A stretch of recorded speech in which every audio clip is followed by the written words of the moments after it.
Doubt it? Question number 25 and 28. 25 and 28. Let me open the question. And what is the statement of the question? The meanwhile, you can tell me if I'm opening the package from Glorifier. Ma'am, the question number 25 states that a boy of height 1 meter stands in front of a convex mirror. The distance from the mirror is equal to its focal length. So what is the height of this image?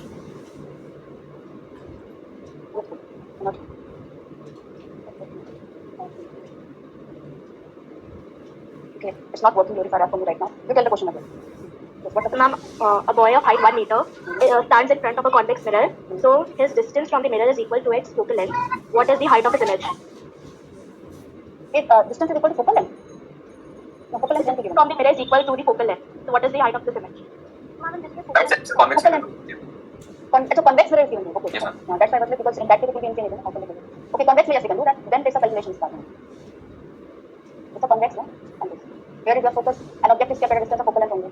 Okay. U will be taken as minus f, and focal length of course will be plus f. And you have to find out v. And if you find v, you can find out magnification. That is minus v by u. Okay, I have also given you a question that you to give the relation between focal length, object distance, and magnification. That was given to you super only, no? Yes, ma'am. Have you solved it? Yes, ma'am. Okay. 1 by f minus 1 by 2. It will be 1 by f plus 1 by f. So that means v comes out to be f by 2, and magnification will be equal to like v is positive. So when you put it over here, it will be 1 by 2. So the image will be half the size of the object. And this was question number what, Vika? And question number 25. This was question number 25 of section 8. Yes, ma'am. Ma'am, Mm-hmm. can you solve question number 19 and 7? Yeah, of course, Vika.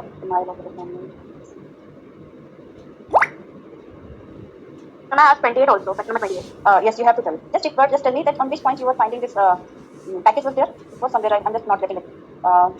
Page number 45. No.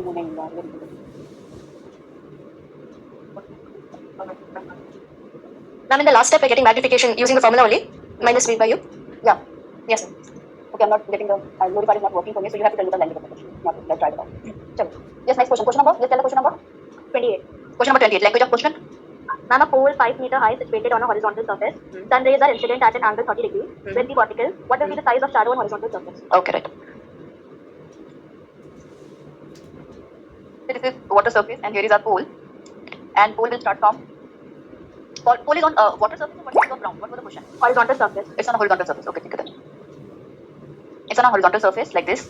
Okay. And then they're saying that the rays are falling like this, making an angle of 30 degrees with the vertical. This angle is 30 degrees. What was the height of the pole given? Ma'am, 5 meter. 5 meter. And we find out the length of the shadow? Yes, now tell me. What should we do? We will Tan 30. Yeah, That's tan 30 divided by equal to x square. That's how you'll solve it. Okay. Yes, next question. Ma'am, it's question number 19. Question number 19. Yes. An object 5 cm high is 20 cm in front of a concave mirror of focal length 15. At what distance from the mirror should a screen be placed to obtain a sharp image? Okay. Focal length of the concave mirror is 15 centimeter. 15 centimeter. So it will be minus 15 centimeter because it's concave. Then object is placed at a distance of 20 centimeter. u is given to be 20. So object distance always negative for the real object, so minus 20. And we have to find out position of the image formed. This is what they're asking, no? Yes, ma'am. And the height is also given 5 centimeter. Height of the object is given to be 5 centimeter. Okay. So we can also find out the height of image. Again, by using mirror formula, 1 by v equals to 1 by f minus 1 by u. You will get 1 by minus 15 plus 1 by 20. 60 minus 4 plus 3. So your v comes out to be minus 60 centimeter. So real image is formed in front of the mirror at a distance of 60 centimeter with a magnification of minus v by u, that is equal to 3 minus 3. Okay. And this is given as hi by ho. Clearly, height of the image is 3 times the height of object, so height of image is 15 centimeter. Okay. Yes, ma'am. Ma'am, what's the meaning of a sharp image? Sharp image means exactly, look, basically, say when rays are getting reflected from the mirror surface, say like this. Say a parallel beam is incident on the mirror surface and it's getting reflected back like this. Now, this is the point where the reflected rays are actually meeting, where we'll get sharp image. But even if I keep my screen at this point or this point, I'll be able to obtain the image of the object. But at any other point, the image will be a little blurred. It won't be very clear. But it is not the case that if you shift the position of the screen, no image will be formed except this point. This is the point where the clean and the sharpest image will be formed. If you have ever, might be in your schools also, this year they'll be introducing you with these concave mirror, convex lenses and all. Okay. So if an experiment will be done, you'll see that your teacher will be asking you to, or if you have ever seen this thing that if you have ever had a chance to have a convex lens, then when the sun rays, it is kept on the path of the sun rays, you'll see that if you keep a surface in front of it, the image of the sun will be formed of different sizes, but intensity will be different. But there will be a certain distance in front of that lens where the brightness of that spot, which is making the image of the sun, that spot will be maximum. So that is the distance we take for the focal length of the lens. That means at that point, the sharpest image is formed. We can also understand it like this, that where the sharpest, when we are saying where the point where sharpest image is formed is the point where all the reflected rays starting from a point of that object after reflection from the mirror will be meeting. So you can get the image of the object even if by shifting the position of the screen, but the image will be clear. Okay? Then it is the screen is kept exactly at the point where the reflected rays are intersecting or meeting. Is this point clear now? Yes, ma'am. Thank you. Okay. Yes. Any other question? Ma'am, is that place always the focus? Or Not only only in for this case? Only in no, this no, case? beta, for any point. Like anywhere I kept my object. Okay, like we have drawn the ray diagrams for various positions. Right? So we have found that there was one point where the reflected rays were meeting, and we say this is the point where image is formed. So what I'm trying to say, in practical, when you will be doing practical, even if you keep your screen little front of that point or away from that point, in all the cases you will get an image of the object. But the clearest image will be formed exactly if the screen is kept at that point, because that is the point where all the rays are actually meeting. So a clear image will be formed at that position. But if you shift your screen little forward or backward, still you will be able to see the images, but the image will be blurred. Okay? Yes, sir. Yes. Any other question in section A? Question number 26. Question number 26. Tell the language of the question. Ma'am, a hairdresser stands with her nose 20 centimeter in front of a plane mirror. For what Okay. is the must really focus her eyes in order to see her nose in the mirror? Okay, let's see. This is the nose. These are the eyes. TK improvement eyes. Sorry. And here we can assume that nose and eyes are almost at the same distance. TK here. These are the eyes. So this is the position of the nose. So clearly the image will also form at this point. Okay. So whatever distance of the nose is from the mirror, at the same distance behind the mirror, the image of the nose will be formed. So the person has to focus his eyes at what distance? We can ignore the small tilt in the line of sight. So distance will be 2x. Because we can say that nose and eyes are very close by, so the line of sight can be taken as almost horizontal or straight, almost horizontal. So in that case, the distance becomes 2x. Is this point clear now? Okay, ma'am. Means the distance between the eyes and the nose will be negligible. Yeah, normally it is. No? So if we are taking like a person is standing at a sufficient distance from the mirror, then of course we will take and also there is no other information given in the question by which we can do the calculation exactly. So we'll take this distance approximately, and the distance between eyes and the nose will be same to the distance between the object and the image of the nose, the nose and its image. Okay. So is the question clear? Any other question, Peter? Thank you. Ma'am, we're making the distance equal here because of the perpendicular distance will be the same on both sides? Yeah, that's fine. Yes, sir. Ma'am, yes, Bacha. Ma'am, in the previous question you said that even if we shift the screen here and there a bit, we will still see the image. Yeah. But ma'am, how? If Because reflected rays are there, meeting over there. But ma'am, only at one specific point, all the reflected rays are meeting. Okay, that is the point where the sharpest image is formed. But even if you move a little backward or forward to that point, rays are meeting.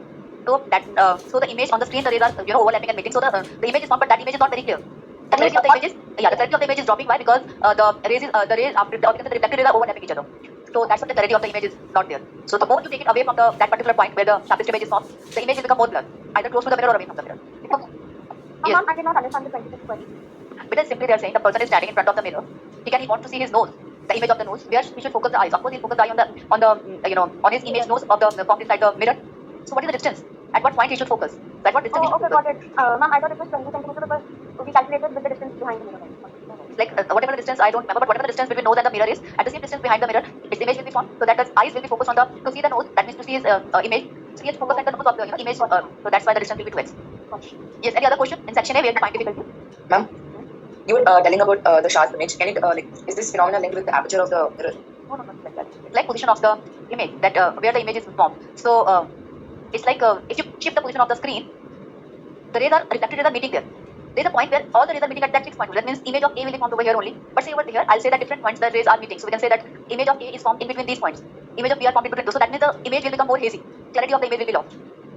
Okay, if all the rays are meeting at the same point, a very clear image will be formed. But if overlapping is happening, the image will become hazy. So that's what is happening when we shift the position of the screen, away from the exact location of the image formation. So when we say the sharp image, where the sharp image is formed, that means we are saying where all the reflected rays will actually meet in front of the mirror.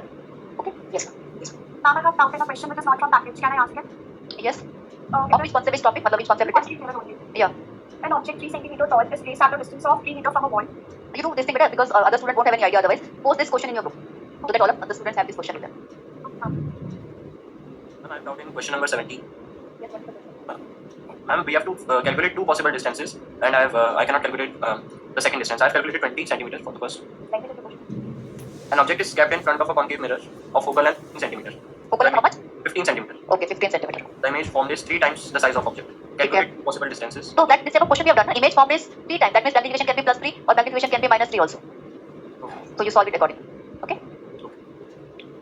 Yes, any other question in which we have to discuss with them? So, no other doubt? I think you have solved the assignment problem now. You have solved assignment? So just put the assignment question over here in the book. Last class हमने क्या किया था? double mirror कर दिए थे.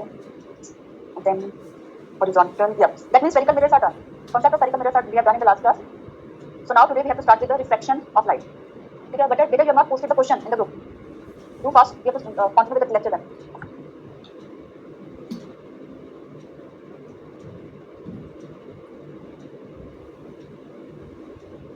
No doubt. So let's start then. Write down refraction of light.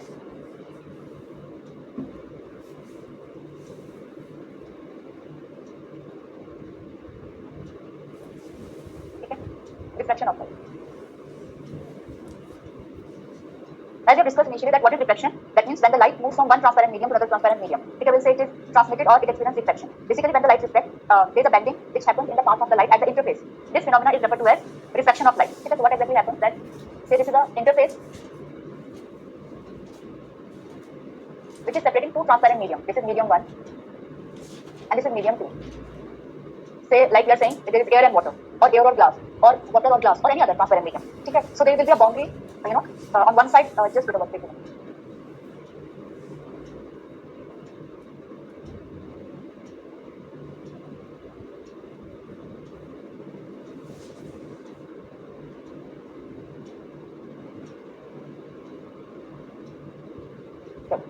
So, now interface means there is a boundary beyond, on one side of it is air, the other side it will be water. So that line will be referred to as, which is separating air and water, will be referred to as the interface. Now, when the ray of light, say, moves from one transparent medium to other transparent medium, at the point of incidence, if you draw a perpendicular, of course it will be referred to as normal at the interface, then the ray will experience bending when it enters the second medium. So, part of the ray will bend.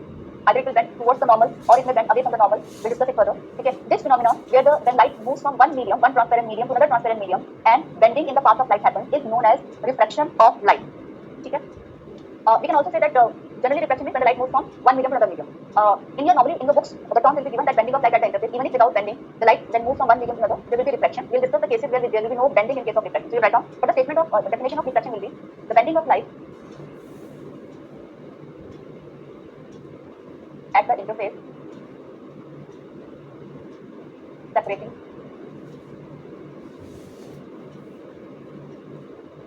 two transparent medium. Okay.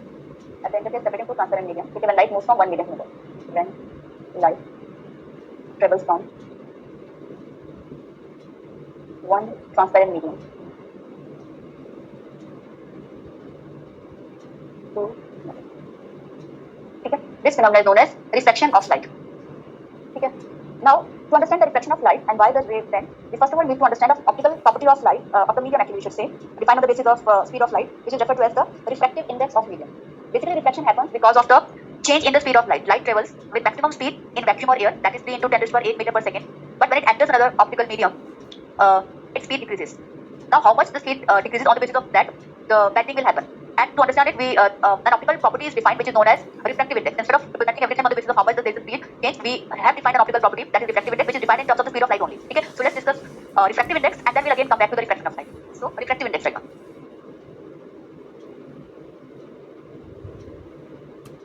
Refractive index of a medium.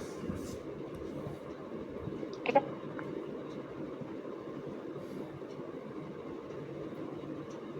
Now, when we define the refractive index, there are two types of refractive index. First, we'll be discussing absolute refractive index.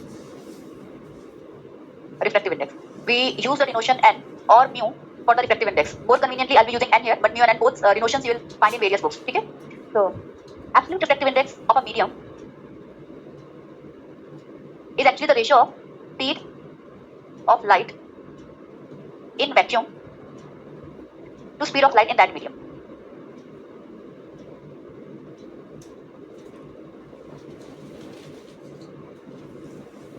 Okay. So refractive index of the medium, which is the absolute refractive index, is given as speed of light in vacuum to speed of light in the given medium. As when the light will enter the medium, its speed will decrease, so clearly absolute refractive index of the medium will be greater than 1. So absolute refractive index of the medium will always be more than 1. Okay. Now, this is another refractive index which is referred to as relative refractive index. The more the value of absolute, you can write down this point also, more the value of absolute refractive index, less will be the speed of light in that given medium. More the speed of absolute refractive index of the medium, lesser will be the speed of light in that medium.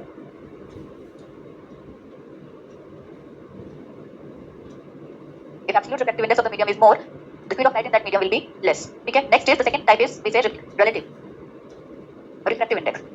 Now, what is relative refractive index? Clearly, in first case, we have compared the speed of light in a given medium with respect to the speed of light in vacuum, which is the maximum speed. Okay. We can also say that in case the light travels from air or vacuum, because the speed of light in air will be slightly less than that of vacuum. So generally, we can use vacuum or air. Okay, side by side. Say the light travels from air or vacuum to a given medium. We can experience the bending. Then the absolute refractive index will be given. Like say, it is going with the speed c in this medium and vm in this medium. So absolute refractive index is how the speed of the light changes from c, that means ratio of the speed of light in the two different medium. That means c upon vm. Okay. Now, what if the two out of the two, that means light is traveling between the two mediums, but none of them is air or vacuum. Say the light is traveling from water to glass, or water to any oil, yeah, water to alcohol, something like that, which is again a transparent medium. In that case, what will be the refractive index? That means how much the speed of light will change. The ratio of the two will be given as relative refractive index. So we represent relative refractive index. Okay, we'll write down relative refractive index of medium 1 with respect to medium 2. Now, how we represent this? How we write this? It is refractive index of medium 1 with respect to medium 2. Okay, or if it is refractive index of 2 with respect to 1, so it will be refractive index of, if I'm writing it as n21, that means it is refractive index of medium 2 with respect to medium 1. Okay, is this point clear? This is how we read it. Refractive index of medium 2 with respect to medium 1. So I can say it means when the light is moving from 1 to medium 2. Okay, light is moving from medium 1 to medium 2. So speed of light in medium 1 is v1 and speed of light in medium 2 is v2. So refractive index of 2 with respect to 1 is speed of light in medium 1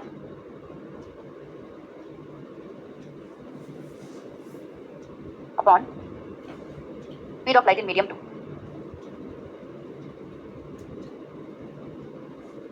Okay, speed of light in 1 to speed of light in 2. This is called relative refractive index of medium 2 with respect to medium 1, v1 upon v2. Okay, now relative refractive index can have value less than 1 or greater than 1 depending upon how the speed of the light is changing. Okay, now depending upon the speed of light in a given medium, we also refer an optical medium as denser or rarer. Okay, so if when we are comparing between the two mediums, okay, between the two mediums, okay, the medium in which speed of light is more, okay, will be a rarer medium, and the medium in which the speed of light is less will be a denser medium. So write down optically denser and rarer medium.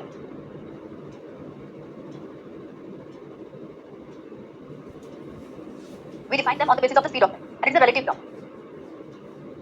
That means on the basis of the two mediums we are comparing, one will be a denser medium, other will be a rarer medium. So optically denser means in which the speed is less. Okay, optically denser, speed is less. Okay, in denser medium, speed of light is less. That means light travels slowly with lesser speed. And a rarer medium in which speed is more. Okay, so by just observing the absolute refractive index of the medium, we can say that that the medium having more absolute refractive index will be a denser medium. That means in that medium the speed of light will be less. So now you can write down, I'm moving to next page, that if absolute refractive index is more, refractive index is more of a medium is more, okay, it will be a denser medium, that is speed of light in the medium will be less.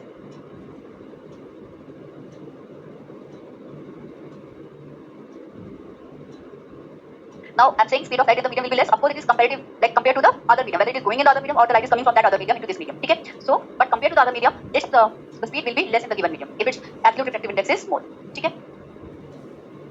Like for example, if you write down absolute refractive index of air, we take it approximately equal to 1. Okay, of water as 4/3, of glass can vary, but generally take it as 3/2, depending upon various variety of glass. It can have different values, but generally in most of the question you will get this value. You don't need to remember these values of refractive indices, or it will be given in the questions that this is the refractive index of the given medium. Okay, so like for diamond, it is nearly 2.42.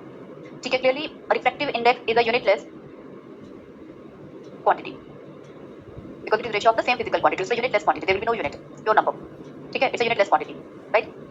So between water and glass, water will be a rarer medium, but between air and water will be a denser medium. So that's why we are saying optically denser and optically rarer, they are relative terms. So depending upon the two mediums you are discussing, one will be a denser medium and one will be a rarer medium. If the speed in the two mediums, the speed of light in two mediums is different in that case. Okay, is this point clear to everyone? Now, this one, so whenever the light travels from, you will live with them. Whenever the light travels from optically denser to an optical rarer medium, okay, when light travels from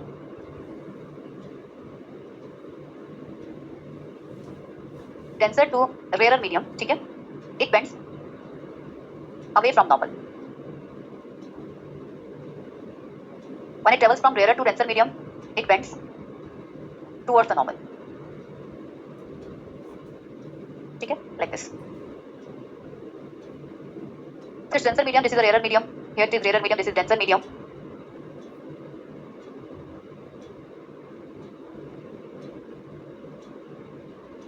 Now when the light is traveling from denser to rarer, it will bend away from the normal like this.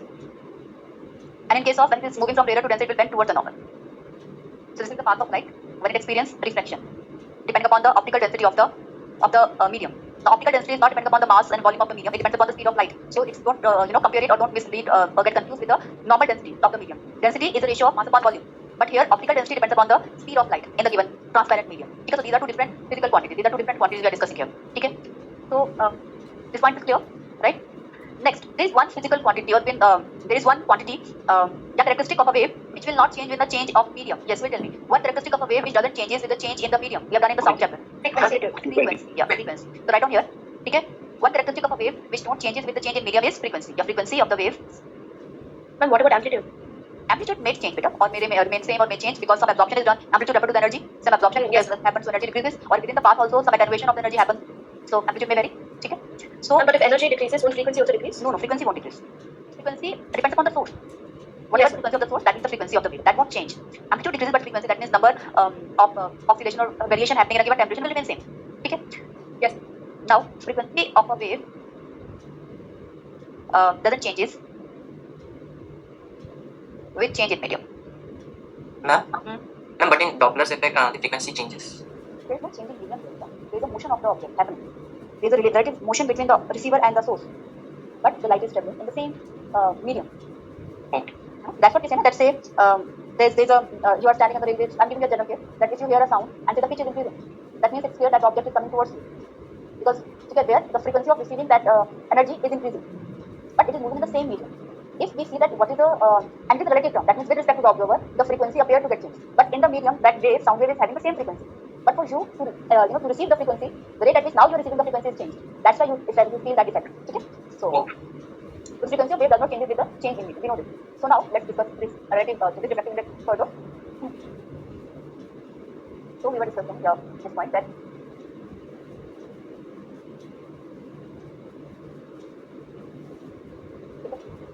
so say this is medium 1 and this is medium 2 clearly.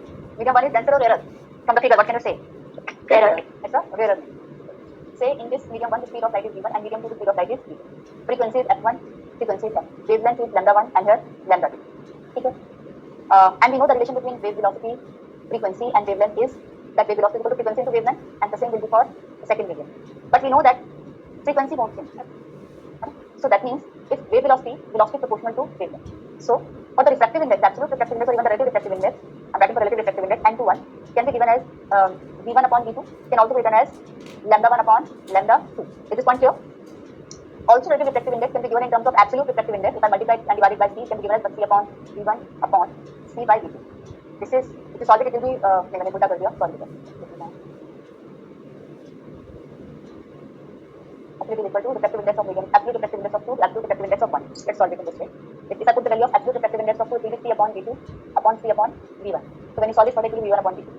So relative refractive index of medium 2 with respect to medium 1 can also be represented as absolute refractive index of 2 upon absolute refractive index of medium 1.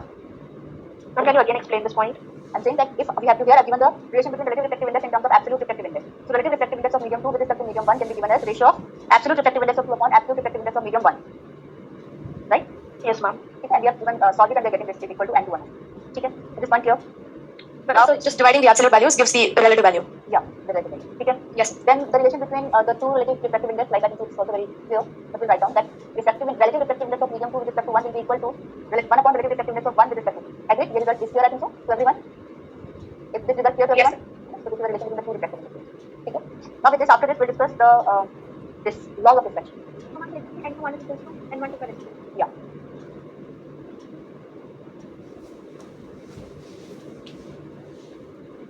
So now let's discuss laws of reflection.